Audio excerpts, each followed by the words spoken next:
నమస్తే Chandana, welcome to great Andhra top stories. జగనే దిక్కు, కూటమికి ప్రమాద సంకేతం. 3,000 కోట్ల శ్రీవారి ఆస్తి హోటల్కు దారదత్తం. రఘురామపై పివి సునీల్ పంచ్. మరో 5 దేశాలను నిషేధించిన అమెరికా. వైసీపీ పాలనలో ముఖ్యమంత్రిగా వైఎస్ జగన్ తీసుకున్న కొన్ని నిర్ణయాలు కొందరిలో తీవ్ర వ్యతిరేకత నింపాయి. 3 రాజధానుల అంశాన్ని నెత్తికెత్తుకున్న వైఎస్ జగన్పై కృష్ణా, గుంటూరు జిల్లాల్లో తీవ్ర వ్యతిరేకత కనిపించింది. తమ ప్రాంతాన్నే జగన్ వ్యతిరేకిస్తున్న పాలకుడిగా చూశారు. ఇక జగన్ను ఎప్పటికీ వాళ్ళు ఆదరించరనే అభిప్రాయం కూడా లేకపోలేదు. అలాంటి ప్రాంతానికి కూడా ఇప్పుడు వైఎస్ జగన్ ఆశాకిరణంగా కనిపించడం విశేషం. విజయవాడ నడిబొడ్డున భవానీపురంలోని భోజీనగర్లో 42 మంది ఇళ్లను అన్యాయంగా కూల్చేశారు. ఒకవైపు సుప్రీంకోర్టులో విచారణ జరుగుతుంటే అప్పటికప్పుడు కూల్చేశారంటే ఎంత దుర్మార్గంగా ఆలోచించారో అర్థం చేసుకోవచ్చు. బాధితులకు ఇప్పుడు వైఎస్ జగన్ ఆపద్బాంధవుడిలా కనిపిస్తున్నారు. ఏరి కోరి తెచ్చుకున్న కూటమి సర్కార్ తమ కొంపల్ని కూల్చేసి బజార్న పడేసిందని బాధితులు వాపోతున్నారు. ఇదేదో 42 కుటుంబాల వరకే ప్రభుత్వంపై వ్యతిరేకత ఉంటుందని అనుకుంటే పొరపాటు. పెద్ద సంఖ్యలో పోలీసుల్ని రంగంలోకి దింపి 42 కుటుంబాలకు చెందిన ఇళ్లను కూల్చేసిన విధానంలో రాష్ట్రంలో చాలా మందిలో ఆవేదన కలిగించింది. ఈ వాస్తవాన్ని ప్రభుత్వం గుర్తుంచుకోవాలి. ఎక్కడైనా ప్రభుత్వ విధానాల్లో మానవీయత సానుకూలతను, అమానవీయత తీవ్ర వ్యతిరేకతను పెంచుతుంది. భోజపురంలో సాగించిన దమనకాండ ముమ్మాటికి అమానవీయతే. సొంతిల్లు అనేది ప్రతి కుటుంబానికి ఒక కళ. ఆ కళను నెరవేర్చుకోవడానికి జీవితకాలం పడుతుంది. ప్రతి రూపాయి కూడబెట్టుకుని మొదట ఇంటి స్థలం కొంటారు. ఆ తర్వాత ఇల్లు కట్టుకోవడానికి బ్యాంకుల్లో రుణం తెచ్చుకుని మరికొంత మిగుల్చుకుని సొమ్మును ఖర్చు చేస్తారు. ఏళ్ల తరబడి కుటుంబ శ్రమతో నిర్మించుకునే ఇళ్లను తెల్లారేసరికి బుల్డోజర్లతో కూల్చడం గురించి చెప్పడానికి అన్యాయం అనే మాట సరిపోదు. ప్రభుత్వానికి చేసిన వినతులేవీ పనిచేయలేదని వీధిన పడిన బాధితులకు అర్థమైంది.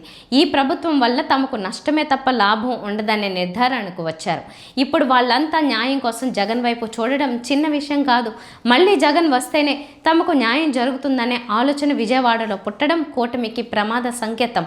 ఇప్పటికే రాజధాని ప్రాంత రైతులు కూటమి ప్రభుత్వ తీరుపై తీవ్ర వ్యతిరేకతతో ఉన్నారు. రాజధానికి భూములిచ్చిన తమకు ఇంతవరకు ప్లాట్లు చూపలేదని రైతులు వాపోతున్నారు.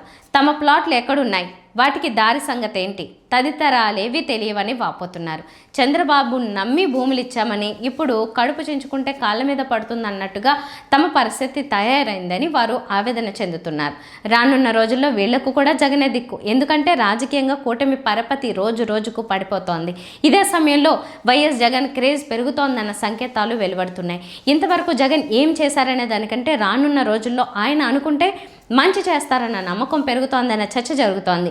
ఈ మార్పే కూటమి పాలిట ప్రమాదంగా పరిణమించనుంది. రోజు నీతులు చెబుతూ తిరుమల పవిత్ర పుణ్యక్షేత్రాన్ని విశ్వక్సేనుడిలా మాట్లాడుతూ వైసీపీపై నిందారోపణలు చేసే ముఖ్యమంత్రి చంద్రబాబు నాయుడు టీటీడీకి తీరని ద్రోహం చేస్తున్నాడని టీటీడీ మాజీ చైర్మన్, వైసీపీ అధికార ప్రతినిధి భూమన కరుణాకర్ రెడ్డి తీవ్ర ఆరోపణలు చేశారు. ఆ ద్రోహం అంత ఇంత కాదన్నారు ఆయన. తిరుమల తిరుపతి పవిత్రతను కాపాడేందుకే పుట్టానని చెప్పుకునే వ్యక్తి అలిపిరి నుంచి వెళ్లే దారంతా అత్యంత పవిత్రమైందని తెలిసినా పెద్దలు అనేక మంది అభ్యంతరాలు చెప్పినా టూరిజం ల్యాండ్ తీసుకుని దానికి బదులు టీటీడీ ల్యాండ్ను కట్టబెట్టారని భూమన ఆరోపించారు. ఇది ఆశ్చర్యం కలిగిస్తోందన్నారు. ఒబెరాయ్ హోటల్ని తీవ్రంగా వ్యతిరేకించి టీటీడీ బోర్డులోనే తీర్మానం చేసి పవిత్రతను పరిరక్షిస్తామని చెప్పారని భూమన గుర్తు చేశారు. ఒబెరాయ్ హోటల్కు టూరిజం వాళ్ళు కేటాయించిన దూరం కంటే అలిపిరికి అతి సమీపంలో అత్యంత విలువైన స్థలాన్ని ఇచ్చేందుకు ఈ నెల 11న చంద్రబాబు నాయకత్వంలో కేబినెట్ సమావేశంలో ఆమోదించారన్నారు. 13న జీవో కూడా జారీ చేశారన్నారు.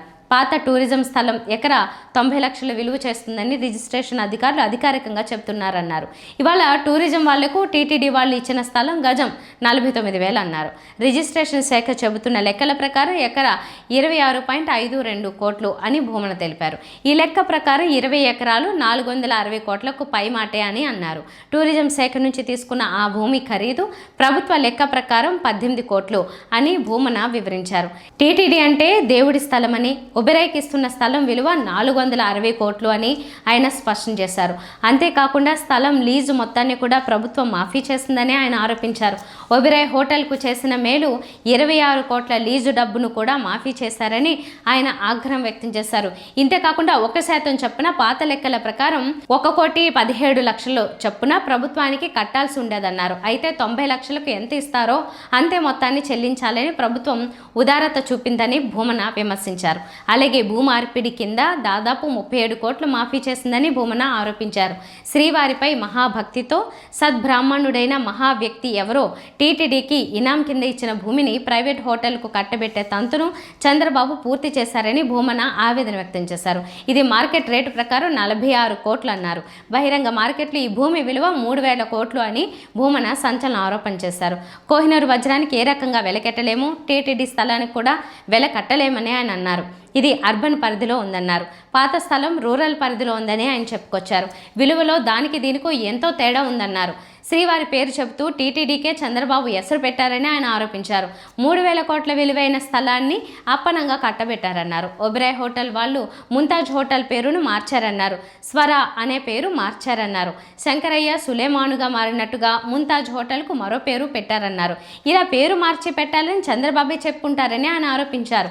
ఆ తర్వాత తతంగం అంతా నడిపించారన్నారు. ఈ నెల 5న రిజిస్ట్రేషన్ చేస్తే ఈసీలో కనిపించలేదన్నారు. స్టాంప్స్ రిజిస్ట్రేషన్ వెబ్సైట్లో అని కనిపిస్తోందని ఆయన ఆరోపించారు. దాపరికం ఎందుకని ఆయన ప్రశ్నించారు. Deputy speaker Raghurama Krishnam Raju, senior IPS అధికారి పివి సునీల్ కుమార్ మధ్య డైలాగ్ వార్ సాగుతోంది. తాజాగా రఘురామపై సుప్రీంకోర్టు వెలువరించిన తీర్పును సునీల్ తనకు అనుకూలంగా మలుచుకున్నారు. రఘురామను అన్ని పదవుల నుంచి తొలగించాలనే డిమాండ్తో ఆయన సోషల్ మీడియా వేదికగా ప్రశ్నించడం చర్చనీయాంశమైంది. బ్యాంకు లావాదేవీలకు సంబంధించి రఘురామపై నమోదైన ఎఫ్ఐఆర్ను క్వాష్ చేయడానికి సుప్రీంకోర్టు నిరాకరించింది. అలాగే ఆయనపై స్టేని ఎత్తివేస్తూ సిబిఐ విచారణకు గ్రీన్ సిగ్నల్ ఇచ్చింది. ఇందుకు సంబంధించి ఒక ఛానల్లో ప్రసారమైన వీడియోని సునీల్ తన ఎక్స్ ఖాతాలో షేర్ చేయడంతో పాటు సమన్యాయం అనే అంశాన్ని తెరపైకి తెచ్చారు. దర్యాప్తు సక్రమంగా జరగడం కోసం నన్ను సస్పెండ్ చేశారు, మంచిదే. మరి సమన్యాయం కోసం రఘురామకృష్ణంరాజు గారిని కూడా అన్ని పదవుల నుంచి సస్పెండ్ చేయాలి కదా. సిబిఐ దర్యాప్తు సక్రమంగా జరగడానికి ఆయనను పదవుల నుంచి తొలగించాలి. చట్టం అందరికీ సమానం అనే మెసేజ్ పంపాలి. రఘురామ కస్టోడియల్ టార్చర్ కేసులో పివి సునీల్ కుమార్ ప్రధాన నిందితుడు. ఇందుకు సంబంధించి 2 రోజుల క్రితం ఆయన విచారణ ఎదుర్కొన్నారు.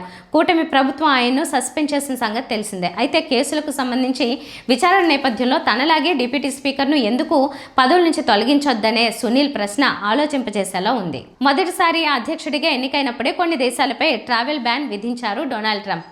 రెండోసారి అధ్యక్షుడైన వెంటనే ట్రావెల్ బ్యాన్లో దేశాల సంఖ్యను మరింత పెంచారు. తాజాగా ఇప్పుడు ఇంకో 5 దేశాలని జాబితాలో చేర్చారు. ఈ దేశ పౌరులెవరూ అమెరికాలో అడుగు పెట్టడానికి వీల్లేదిక. బుర్కినో ఫాసో, మాలి, నైగర్, దక్షిణ సూడాన్, సిరియా దేశాలపై పూర్తి స్థాయిలో నిషేధం విధించింది అమెరికా. జనవరి 1 నుంచి ఈ ట్రావెల్ బ్యాన్ ఆంక్షలు అమల్లోకి వస్తాయి. మొన్నటి వరకు సియర్రా లియోన్, లావోస్ దేశాలపై పాక్షిక ప్రయాణ నిషేధం ఉండేది. ఇప్పుడు ఈ దేశాలని కూడా పూర్తి స్థాయిలో బ్యాన్ చేసిన దేశాల జాబితాలోకి చేర్చారు ట్రంప్. సవరించిన జాబితాల ప్రకారం పూర్తి స్థాయిలో ట్రావెల్ బ్యాన్ విధించిన దేశాల సంఖ్య 20కి చేరింది. పాక్షికంగా ట్రావెల్ బ్యాన్ విధించిన దేశాల సంఖ్య 19కి చేరింది. మొత్తంగా ఈ 39 దేశాలకు చెందిన ప్రజలు అమెరికాలో అడుగు పెట్టలేరు. ఇటీవల వైట్ హౌస్ సమీపంలో నేషనల్ గార్డ్స్పై ఆఫ్ఘన్ జాతీయుడు కాల్పులు జరిపాడు. తాజాగా ఆస్ట్రేలియాలోని ఓ బీచ్లో 2 విదేశీయులు కాల్పులకు పాల్పడ్డారు.